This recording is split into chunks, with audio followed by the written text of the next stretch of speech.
All right, so today I want to talk about this Monique Netflix situation. So if you're not already familiar with what happened, well, I'll tell you about it, but I want to tell you why I'm telling you about it. So I actually used to work in Hollywood at Top Talent Agency. I worked at WME, which is actually, if you're familiar with the TV show Entourage, this is like the real life version of Entourage. So they've represented all the biggest names in Hollywood, like Eddie Murphy, Adam Sandler, all the huge people. And while there, I was an assistant in the legal department. My boss was the head of the department. So I would listen in on all of the contract negotiations, all of the deals and all that stuff. And Hollywood assistants listen in on their boss's phone calls and take notes and all that stuff. So that's what I was doing. So I heard it all. So I feel quite qualified to talk to you about how contract negotiations work and how they should work. And by the way, I also wrote a book about what it's like actually working, dating, living in Hollywood. So I'll put a link to that. You can check it out. But so here's the thing with Monique. And I want to say off the bat that I think Monique is extraordinarily talented. And, but unfortunately in Hollywood, I think we all know that talent isn't enough, right? It's also a lot about popularity. And I think that you can say that it shouldn't be that way. I think it probably shouldn't be that way, but it is that way, and especially when it comes to deals. So it's not about who's the funniest comedian. It's about what comedian can command the biggest audience, right? It's about who is selling out huge stadiums, who is starring in TV shows or in movies right now. So that is the crux of the whole thing. Now, Monique has called for people to boycott Netflix because she's citing discrimination. But here's the thing. There is so much discrimination that happens in Hollywood, really. And I promise you, I heard about it on every level. And not just the actors, right? I heard about, even when I was working in the legal department, like I said, I heard about one time where this lawyer, a female, was making 3 times less than a male colleague at the same company who was a lawyer. And it was like a whole thing. Anyway, side note. The point is, there are lots of times where women are paid less than men just because they're women, and minorities are paid less than other people just because they're minorities. However, in this situation, I don't feel like that's what's happening. I don't feel like that is the crux of the issue because Netflix is paying people of color. Dave Chappelle got a huge deal. Amy Schumer got a huge deal. Those are minorities. So to try to frame it as minorities aren't getting paid is not accurate. What's happening is that Monique did get lowballed and then was unhappy about it, and her husband/agent manager couldn't negotiate a better deal. And there are lots of factors why, but I want to talk about 2 things, which is popularity, like I mentioned, and also agents. So like I said, I worked at an agency. I know all about agents and how this whole thing works. And we all know about how popularity works. We've been dealing with it since we were kids, right? And the fact of the matter is, when it comes to television and deals or movies or whatever, popularity plays a big role. And while Monique has a huge fan base for a comedian, she doesn't have the same fan base as someone like Chris Rock or even a Dave Chappelle. Like, she's just not the same type of household name all over the country and globally. I mean, like, I'm from Southwest Philly, so she's a household name in my household, right? Like, everyone in my family knows who she is. I'm a huge fan of her since back in the day, especially with the Queens of Comedy. But that is not necessarily representative of how she's perceived by the entire country. So even when I was listening to her radio interview, it was disappointing because it sounded like she really only listens to people who agree with her. So even when some people were calling in, one guy called in and said he didn't know who she was. He had to Google her, and she wasn't too happy with that caller, obviously, but she appreciated the caller who said that she should get the same money as Chris Rock. I mean, like, seriously, like, I love Monique. I want to see her succeed. I want to see all people succeed.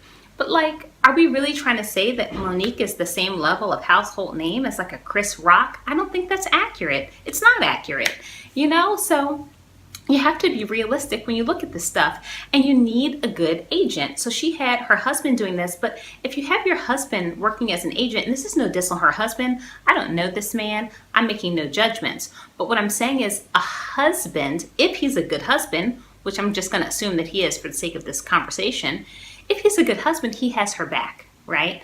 But if he fully has her back, he might not be able to see the whole picture clearly. He's biased. He's her husband.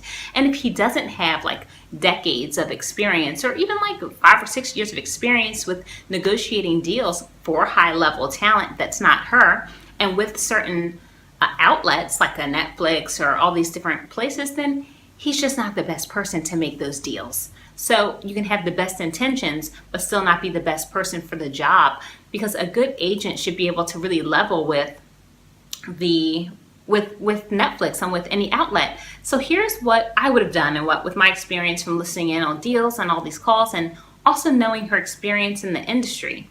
So what I think she should have done is, okay, 500,000 is a terrible offer, right? So not saying she should have taken that at all. And Netflix, by the way, they didn't say that they wouldn't move up from 500,000. According to Monique, what they said was that they were just too far apart in price. So they're offering, they start at 500,000. She's trying to get 20 million. And if she's not budging off the 20 million, well, then they just said, forget about it. We're not going to be able to come to an agreement. We're not going to be able to make a deal. So what I would have proposed, what a good agent also I think would have proposed is, okay, they don't want to come up out of their pocket in a major way on this first deal because they're not convinced that she can draw a big crowd, that she can get a lot of clicks on this comedy special.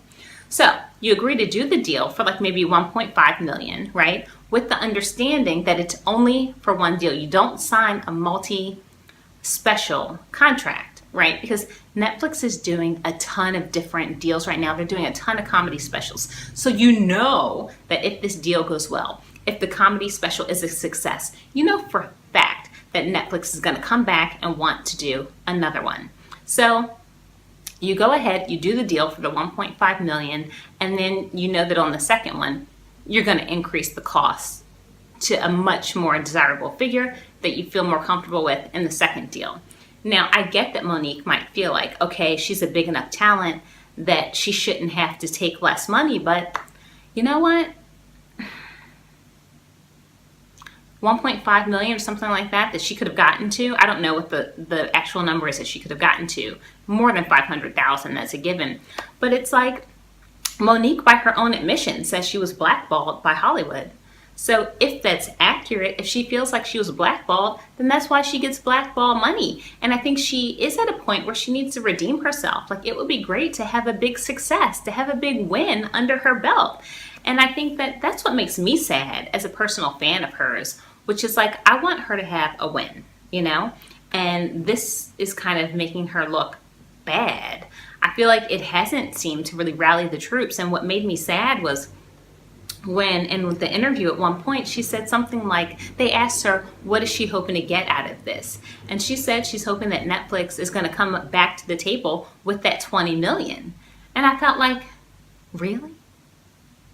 Is that really what you think is going to happen from this? Like, that's not going to happen. Like, A, no. And B, like, how can anyone think that from working in Hollywood? Like, who wants to go into a business relationship with somebody who has just publicly shamed them?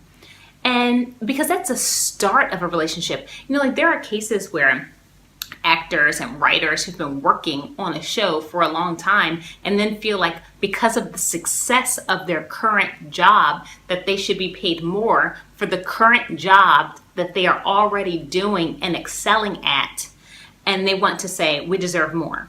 But like, that's not the situation. You don't have the job that you're excelling at, that you want more. Like, you're applying for this job essentially. Now, I know they came to her, but still, like, you're in the position of negotiating. You're not currently on Netflix with the hit show, right? So to be in that situation, I feel like this isn't a situation like, you know, whatever Grey's Anatomy or Friends or whatever groups of actors and people who have done this before and kind of rallied support.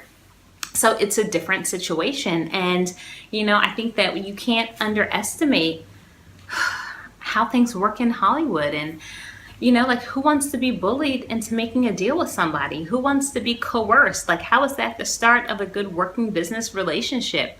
Who feels good about that? Like, how are you going to basically blackmail somebody and then think you're going to show up to work, you know, with like a huge $20 million check waiting for you? It just sounded naive to me, which is odd because like she's been in the industry for so long. I feel like, again, I feel like this is why she needed a different team, right? This is why she needed an agent to say, please no, this is a terrible idea. You know, like, don't tank your career in this way. But I wish Monique only the best. I want only success for her. She is so talented and amazing, but she has not gone about this the right way at all. The negotiation to me feels a little bit unprofessional, and it's really unfortunate because she is talented, and she deserves better than what's happening, including what's happening from her own team. So anyway, that's it from me.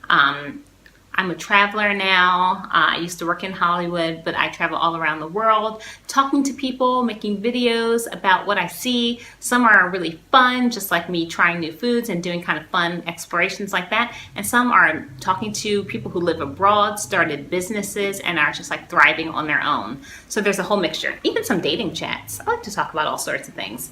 So anyway, subscribe, check it out. There's a lot more to come.